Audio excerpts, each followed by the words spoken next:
the silence before. The conference chamber hung in the void between stars, a neutral space where empires met to reshape galaxies. Its walls were transparent, revealing the endless dark punctuated by distant suns. Inside, representatives from 12 species sat in a perfect circle, their forms as varied as the worlds they came from. The Kethran ambassador spoke first, his crystalline body refracting the chamber's pale light into fractured rainbows across the floor. His voice resonated like wind through hollow caves. The matter is settled then. Humanity has 48 standard cycles to comply with Sector Governance Protocol 7. Their independent status is outdated. Murmurs of agreement rippled through the circle. A Vexel delegate, her skin shifting through patterns of satisfied purple, leaned forward.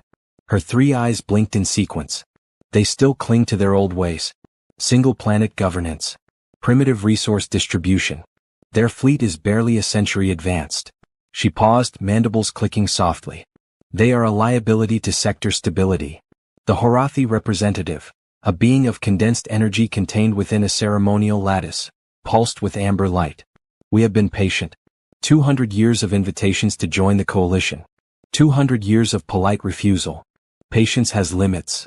No one mentioned the word conquest. They never did.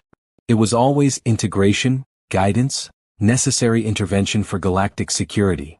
The human chair sat empty. Earth had declined to send a representative this time. 12 light-years away, Earth turned beneath its moon. The blue planet looked deceptively peaceful from orbit. Swirls of white cloud, vast oceans catching starlight, continents dotted with the warm glow of cities. Ships moved in predictable patterns around it. Cargo haulers, passenger liners, mining vessels returning from the asteroid belt with bellies full of rare metals. Nothing looked different. Nothing should look different. But in the shadow of Jupiter's great storm, something was changing. The construction had taken 11 months. Not because humanity lacked the technology to move faster, but because they had moved carefully, quietly. Every transport labeled as routine. Every energy signature masked as standard mining operations. Every component disguised as civilian infrastructure. The facility hung there now, a dark lattice against Jupiter's angry red clouds. From a distance, it looked like any other deep space station. Solar arrays, habitation rings, docking ports for ice haulers. Up close, the truth became harder to ignore. Captain Sarah Chin stood on the observation deck of the research vessel Newton's Wake, her reflection ghosting across the viewport. She was 42, with short dark hair going gray at the temples and eyes that had seen too many budget meetings and not enough stars. Today she was seeing something no civilian was supposed to witness. Magnetic clamps disengaging in 30 seconds, a voice announced over the facility's open channel. The words were calm, professional, routine. Chin felt her pulse quicken anyway. The structure before her was massive, nearly 2 kilometers long, angular and brutal in design. It didn't have the sleek curves of modern coalition ships or the artistic flourishes that newer civilizations favored. It looked like what it was. A weapon built by a species that had once believed it might face extinction. The Remembrance. Humanity's first and only dreadnought-class warship, constructed in secret during the Isolation Wars 300 years ago. Back when Earth had been alone, terrified, and determined to survive at any cost. It had never fired a shot in anger. The wars had ended through diplomacy before the ship was complete. They had mothballed it. Hidden it. Told themselves they'd never need it. They had lied. Clamps released, the voice said. Tow sequence initiating. Chen watched as smaller vessels, tugs disguised as industrial haulers, attached themselves to the dreadnought's hull with magnetic grapples. Slowly, impossibly slowly, the ancient warship began to move. Its surface was dark metal, pitted and scarred from centuries in storage. No lights. No transmitted signals. Just mass and momentum and the weight of history. How long until it's operational? Chin asked quietly. The man beside her, Director Marcus Webb, head of the Deep Space Initiative, didn't look away from the viewport. He was older than Chin, his face lined with decades of carrying secrets. The hull is sound. Reactors are coming online now. Weapons systems. He paused. 72 hours. Maybe less. And the coalition? Their scout vessels are 16 days out. They think they're being subtle. Webb's lips twitched into something that wasn't quite a smile. They always do. Chin felt a chill that had nothing to do with the station's recycled air. 16 days. More than enough time. For what? To start a war? Webb finally turned to look at her. His eyes were tired but absolutely certain. To finish one before it begins. In the Kuiper Belt, automated mining drones detected unusual activity. 7 coalition scout ships had crossed into Sol's outer system, their drives running cold to avoid detection. They moved in formation, sensors sweeping ahead, marking coordinates and cataloging defensive positions. They found exactly what they expected: a scattered defense grid, aging satellite arrays, patrol routes that hadn't changed in decades. Earth's military presence looked exactly as outdated as the intelligence report suggested. The scouts didn't look deeper. They didn't scan the shadows between asteroids where human listening posts sat silent and patient. They didn't notice the civilian vessels that altered course just slightly to maintain visual contact. They didn't wonder why their own passive sensors kept picking up faint echoes that shouldn't be there, reflections that might have been ice or debris or something else entirely. They cataloged their findings and prepared to transmit back to the fleet. The transmission never reached its destination. On Earth, the Emergency Council met in a room that officially didn't exist. 12 people sat around an oval table 2 kilometers beneath the Swiss Alps. The chamber had no windows, no connection to external networks, no records that could be subpoenaed or leaked. When humanity needed to make decisions that couldn't be made in public, this was where they came. Admiral James Okoro stood at the head of the table, his dress uniform crisp despite the 16-hour day he'd already worked. Behind him, a holographic display showed Sol system in cold blue light, with red markers indicating coalition fleet positions. Current count is 247 vessels, he said, his voice carrying the slight accent of his native Lagos. Mostly frigates and destroyers. 28 cruiser class. 4 carriers. He paused. They're not hiding their strength. They want us to see this. Intimidation, someone said. Compliance theater, another agreed. Okoro nodded. They expect us to calculate the odds and surrender. Integrate peacefully. Accept guidance from our betters. The last word dripped with carefully controlled contempt. And if we don't? This from Dr. Amelia Rost, civilian representative and the youngest person at the table. She looked terrified and determined in equal measure. Then they'll take what they want anyway. They'll call it peacekeeping. The other species will look away because it's easier than getting involved. Okoro's jaw tightened. We've seen this pattern before. The Sendari. The Cole Collective. Every independent species that refused integration.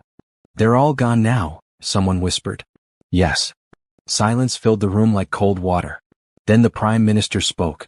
She was 78 years old, with silver hair and hands that remembered signing peace treaties and trade agreements, not war declarations. But her voice was steady. How long until the remembrance is ready? 70 hours, Okoro said. All systems will be operational. Crew is already aboard, volunteers from every service branch. The best we have. And the rest of the fleet? Mobilized. Every ship we can spare is moving into position. It won't be enough to match them in a direct fight, but... He smiled, and it was not a pleasant expression. We're not planning a direct fight. Dr. Frost leaned forward. You're going to use it then. Actually use it. If necessary. You mean to kill them. The Admiral met her eyes without flinching. I mean to ensure they never make this mistake again. That no one else does either. The Prime Minister raised one hand, forestalling the argument. The vote was taken yesterday. The decision is made.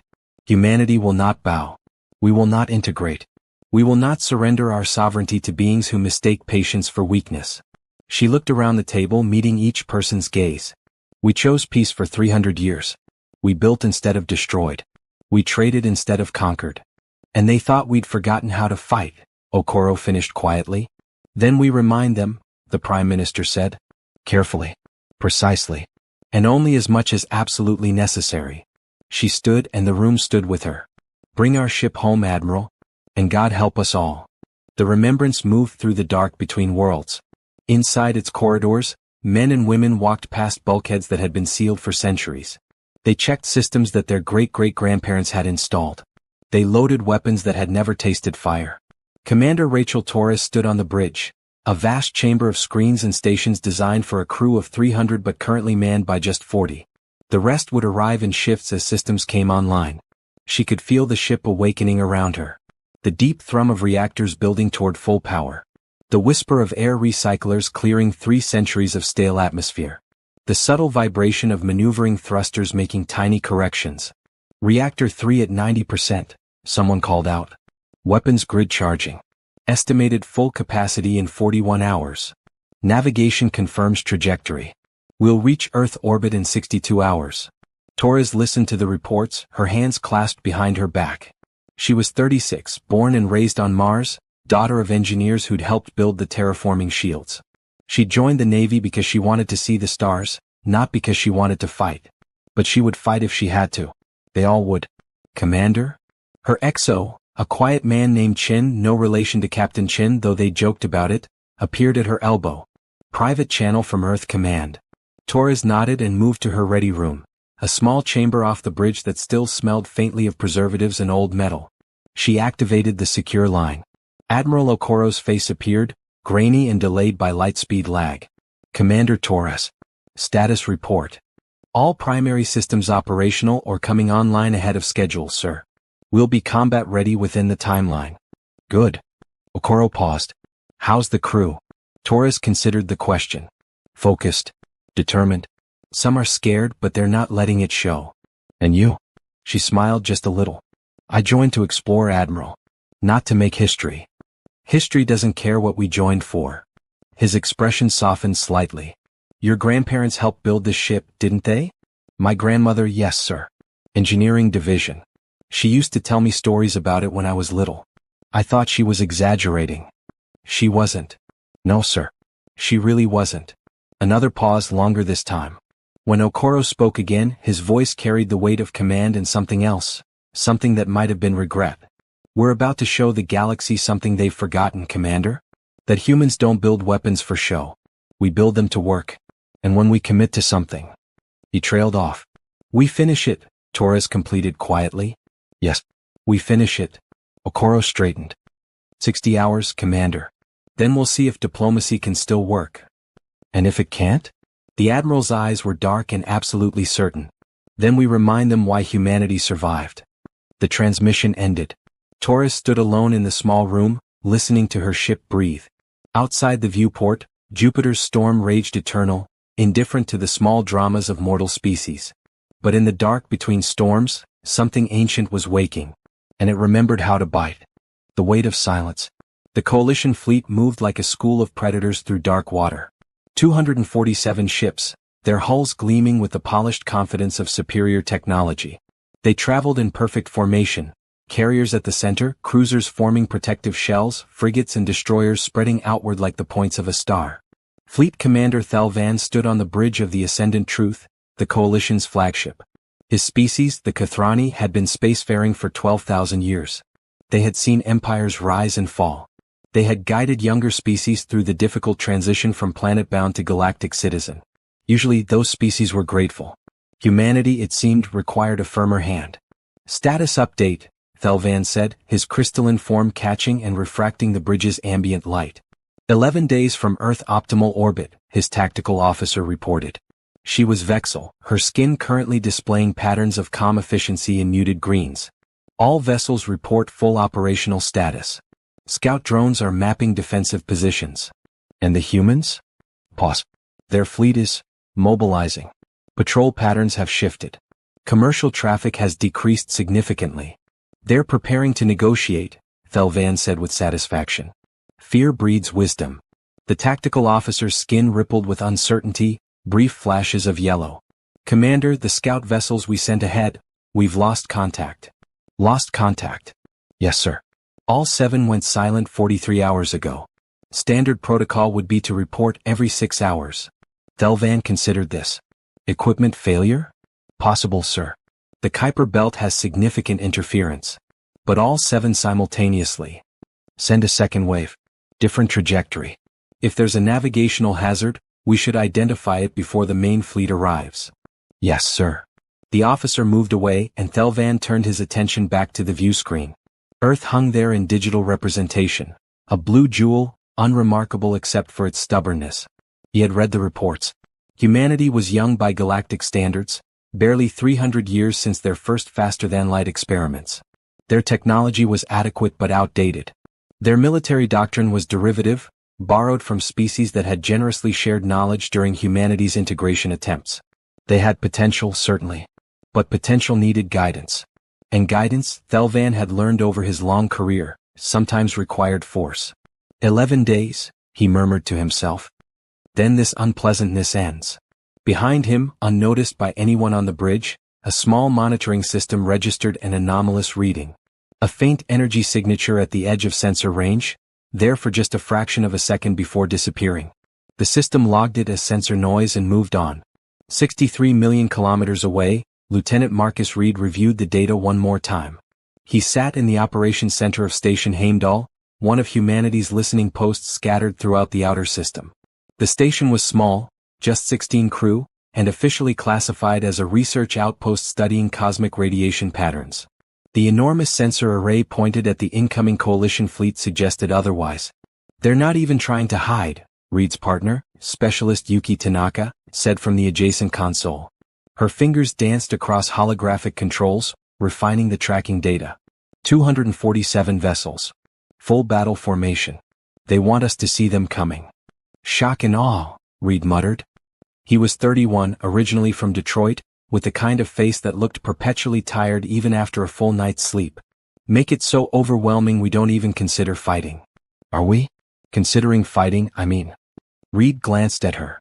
Tanaka was younger, 26, brilliant with signals intelligence and still naive enough to ask questions that didn't have good answers. What do you think the remembrance is for? He asked quietly. Her hands stilled on the controls. Everyone had heard the rumors by now. Whispers of the old warship moving through the dark, coming home after 3 centuries. I thought it was just insurance. You know, deterrence. They see we have it, they back off. Maybe. Reed didn't sound convinced. Or maybe deterrence only works if the other side believes you'll actually use it. Would we? Before he could answer, an alert chimed across his console. Reed's attention snapped to the data stream, his tired eyes suddenly sharp. What am I looking at? Tanaka leaned over. Second wave of scouts. Different approach vector but same objective, mapping our defenses. Reed's fingers flew across the controls. Tagging them now. 8 vessels this time. They're being more careful, wider dispersion pattern. Should we? Already done. Reed had transmitted the coordinates to Fleet Command before Tanaka finished her question. Not our decision anymore. They watched the scouts move deeper into the system, silent and careful, their sensors sweeping across the dark. Somewhere in that dark, other things were watching back. The remembrance had reached Earth orbit. From the ground, people could see it if they knew where to look. A dark shape moving across the stars, blocking out constellations as it passed. News networks had broken the story 6 hours ago, though the government had neither confirmed nor denied anything. Social media exploded with speculation, fear, hope, and anger in equal measure. On the bridge, Commander Torres ignored all of it. She had more immediate concerns. Weapons grid at full capacity, her weapons officer reported. Lieutenant Curry was 48, a veteran of the border conflicts with automated mining systems gone rogue. He knew how to make things explode. All primary batteries operational. Missile tubes loaded. Point defense systems online. Engineering. Reactors stable at maximum output, Chief Engineer Park said from her station. She was Korean, 52. And had spent the last 3 decades maintaining fusion systems on civilian vessels. She'd volunteered for this assignment because, as she'd put it, I want to die knowing I mattered. Torres hoped it wouldn't come to that. Helm, what's our position? Geosynchronous orbit over the Pacific, Commander. Exactly where Fleet Command wanted us. The helmsman, Ensign Rodriguez, was the youngest person on the bridge at 23. His hands were steady on the controls. Torres nodded. Communications, open a channel to Admiral Okoro. Channel open, ma'am. Okoro's face appeared on the main screen, transmitted from Fleet Command deep beneath the Swiss Alps. He looked like he hadn't slept in days. Commander Torres. Status. Remembrance is fully operational, Admiral. All systems nominal. We're ready. Something flickered across Okoro's face. Relief, maybe, or resignation. Good. Because they're here. The tactical display updated and Torres felt her breath catch. 8 new contacts had appeared at the system's edge. Coalition scouts, moving in carefully coordinated patterns. They're mapping us, Okoro said unnecessarily. Cataloging every ship, every defense platform, every weapons signature. Orders, sir? The Admiral was quiet for a long moment. When he spoke, his voice carried the weight of decisions that couldn't be unmade. The Prime Minister has authorized Plan Kestrel. You know what that means. Torres did. She'd memorized the operational parameters weeks ago, hoping she'd never have to implement them. Understood, sir. Kestrel protocols are active. Commander. Okoro paused. They need to understand. Not just see. Understand. They will, sir. The transmission ended. Torres took a slow breath, then turned to her crew. 40 men and women watching her, waiting for orders that would change everything. All hands, this is the commander. As of this moment, we are implementing Kestrel protocols. Tactical, I need firing solutions on all 8 scout vessels. Precision strikes, minimal collateral damage. We're not trying to destroy them, we're sending a message. Lieutenant Curry's fingers moved across his console. Solutions locked, Commander. Recommend we use kinetic penetrators rather than energy weapons. Less chance of creating debris fields. Agreed. Helm, I want microjumps. We hit them from multiple vectors, make it impossible to track our position. Aye, Commander. Torres looked at the tactical display, at the 8 red dots moving through the outer system like fingers probing a wound. Execute on my mark, she said quietly. 3, 2, 1. Mark. The first scout never knew what hit it. One moment it was sweeping sensors across an asteroid cluster, cataloging mineral compositions and gravitational anomalies. The next, a tungsten penetrator moving at 40% the speed of light punched through its engine core. The ship didn't explode, there was no time for that. It simply ceased to function, all power systems dead, momentum carrying it forward into the dark. 5 seconds later, the second scout died the same way. Then the third. Aboard the 4th scout, Subcommander Varys had just enough time to register the impacts on his sensor logs before his own ship shuddered violently. Alarms shrieked. The bridge lights died, replaced by emergency red. What? He started to say. But the answer was already clear in the data streaming across his failing console. Human ship. Unknown class. Weapons systems far beyond estimated capabilities. Moving impossibly fast. Microjumps with precision that shouldn't be possible. His communications officer looked up, face pale with fear. Sir, the others. I know. Varys' hands moved automatically, trying to restore power, knowing it was futile. Send distress signal. Maximum broadcast. They need to know. The 5th penetrator ended his transmission. 11 days away, Fleet Commander Thelvan watched his tactical display with growing unease. 8 scout vessels. All gone. Not destroyed in the explosive sense, just neutralized. Disabled with surgical precision. Analysis, he demanded. His tactical officer's skin had gone completely gray, the Vexel equivalent of shock. Sir, the attacks came from multiple vectors simultaneously. We're analyzing the trajectories now, but preliminary data suggests. She paused. A single vessel. Moving via short-range jumps. Striking from different positions faster than should be physically possible. What kind of vessel? Unknown, sir. We've never seen this energy signature before. It's old. The drive system uses principles we abandoned 6,000 years ago as inefficient. Inefficient, Thelvan repeated slowly. Yet it just destroyed 8 of our scouts without taking a single hit in return. Disabled, sir. Not destroyed. The kills were precise. Targeted engine cores only. Almost like. She trailed off. Like they wanted us to know they could have done worse, Thelvan finished grimly. He stared at the tactical display, at the empty spaces where his scouts had been. Around him, the bridge had gone very quiet.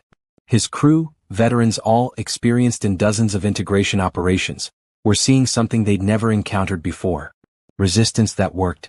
Send a message to the humans, Thelvan said finally. Through diplomatic channels.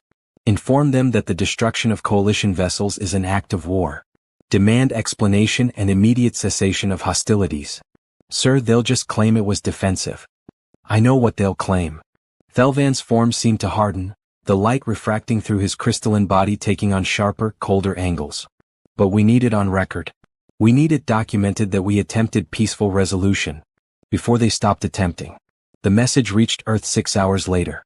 Admiral Okoro read it 3 times, then forwarded it to the Prime Minister with a single line of commentary. They're scared. Good. The Prime Minister read it once, then composed a response that took 17 drafts and consultation with every legal expert they could find.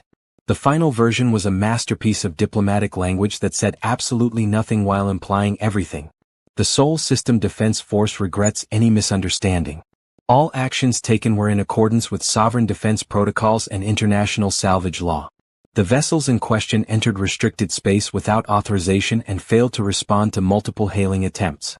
As per standard procedure, they were disabled and are being recovered for crew safety. We look forward to their safe return at the earliest opportunity. We remain committed to peaceful resolution and hope this incident will not interfere with productive dialogue. It was bullshit, of course. Beautiful, legally airtight bullshit. The message did not mention the remembrance. It did not acknowledge that they just demonstrated military capabilities far beyond what the coalition expected. It did not admit or deny anything that could be used against them. It simply existed, polite and firm and utterly uncompromising. When Okoro read the final draft, he actually laughed. "Send it," the Prime Minister said. "And then we wait." Aboard the Remembrance, Commander Torres reviewed the after-action reports. Perfect execution. 8 targets, 8 kills, 0 damage sustained. Her crew had performed flawlessly. And she felt sick about it. "Commander?" Lieutenant Curry approached quietly. "The salvage teams have recovered the crew from 6 of the 8 scouts. All alive. Shaken but unharmed." "Good." Torres nodded. "See that they're treated well. Medical attention, comfortable quarters. By the book." "Yes, ma'am." Curry hesitated. "For what it's worth, Commander, we did the right thing." "Did we?" Torres looked at him. "We just started a war, Lieutenant." "No, ma'am. Respectfully, we just showed them there would be a war if they pushed." "There's a difference." "Maybe there was." Torres wanted to believe that. "Dismissed, Lieutenant." Alone in her ready room, Torres pulled up the external cameras and looked at Earth below. The planet turned slowly, blue and white and beautiful,